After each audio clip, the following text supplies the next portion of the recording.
ang ama. Opo. Inano ng damulag ito labas. Kaya po. Alam mo kung saan namin pinagtay?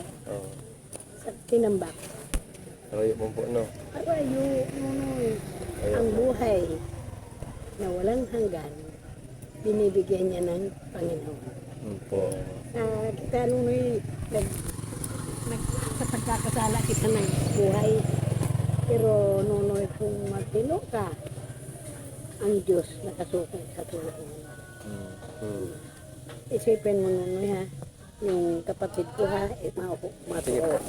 Sige po. Yung pamangking ko nunoy, kahit pumunta kayo sa BMC, nandyan. Nursing. Ayun. 35 years na yan dyan. Pero mayo yan record. Sabi ko nunoy, ang tao-tao lamang. Opo. Nagkakasala, nagkakamali, nakakalimot. Opo. Pero unawa lang ang kailangan. Kung mahaba ang kalsada mo, mahaba yan.